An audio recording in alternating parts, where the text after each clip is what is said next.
guys have all of the right offensive pieces when you guys step on the field? And how good does it feel that you guys are one of the best in the National Football League? Well, Nate, I'm at 6-3. Obviously, we put ourselves in good position. We know we got a long way to go. There's a long way to go, but we got a lot of confidence, like you said. When we're rolling on offense, when we got that no huddle thing going a little bit, Philip was in control, spreading the ball around.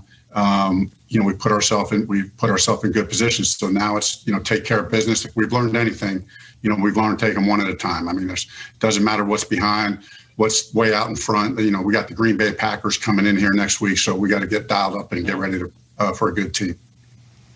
It's a huge game. Coach, what's Philip Rivers brought to the team? I know you had time with him in San Diego. You guys have a strong relationship. What difference do you see from this Colts locker room this year as opposed to previous years now that Philip has joined it? Philip is a unique guy. I mean, he's got all that. We all know he's got that fire and passion. There's anybody who knows Philip knows one of his favorite sayings is a Latin phrase, "Nunc chape," which is "now we begin."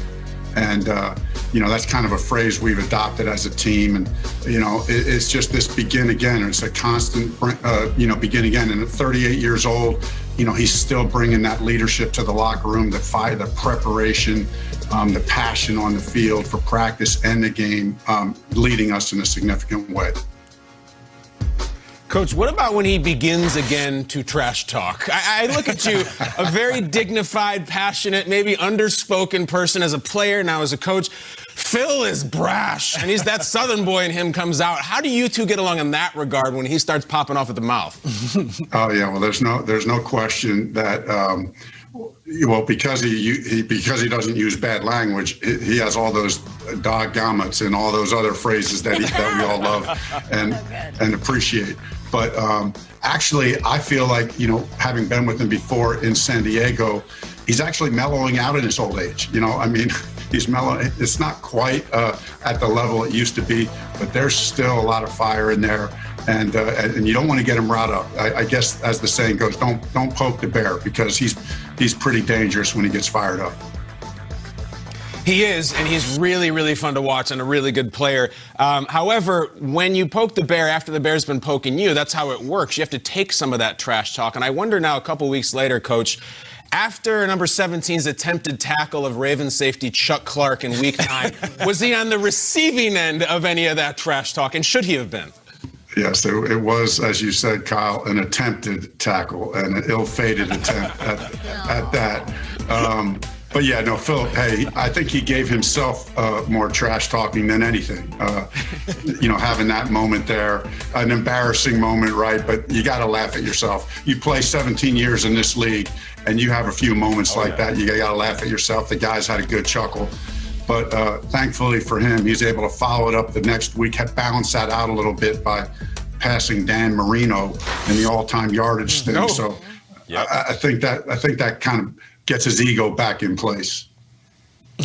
Yeah, Frank, and it's not like we here on Good Morning Football showed that play 90 million times on loop after it happened. We would never do that. I want to talk about your run game a little bit.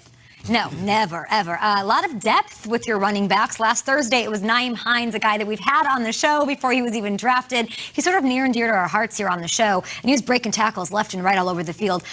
What do you see in him that makes him so special? He reminds me of that Danny Woodhead role, to go back to Philip Rivers. And how do you balance who's getting touches on a weekly basis? XOXO, a fantasy football player, owner. I know fantasy football people don't like me because of the way we rotate our running backs. It's hard to predict, but we really do love all three of our backs. They each had a different spark. But Nyheim, as you said, if you had him on the show, this is a special guy. He's got this combination of speed, quickness. He's dangerous as a receiver. He's a great runner. He can run inside and out. So we love all three of our backs. He was explosive, obviously, Thursday night against the Titans on his birthday, on his 24th birthday. So, we expect to continue to rotate those guys as the season goes on. No doubt about it, Nyheim. Versatility and humility when I think about that young man. He is extremely talented. You mentioned it, Coach, your next game is against the Packers. And naturally, the first person we all think about is Aaron Rodgers. He's playing lights out. Some would say like an MVP, 26 touchdowns, 3 interceptions. As a former quarterback yourself, what is it like when you face a quarterback like that? Because He's not your typical QB, Coach. You know this. As a wide receiver, I would look across that field to see Aaron Rodgers. He's like a trained assassin with a football in his hand. So how do you stop him? Do you stop him, or do you just hope to contain him? Yeah, I mean, it's more just try to slow him. He's a great player. We all have an immense amount of respect. And as you said, as a former quarterback, you know, you throw out those numbers, 26 touchdowns, 3 interceptions. And just like that's commonplace for Aaron Rodgers. And that never ceases to amaze me, how a guy turns the ball over so few times as he does with all the times he's pushing the ball down the field. I just think it's a tribute to who he is as a player and for how consistent he's been doing that for a long time. So, we're going to we want to slow him down. We want to try to minimize the big plays. And then through a variety of different ways, we have to try to disrupt him a little bit in the pocket. Coach, I've got a multiple choice question here for you because it's the way we're going to wrap it, and we know that you had a great NFL and college career. Nate mentioned that Boomer Esiason was your college teammate.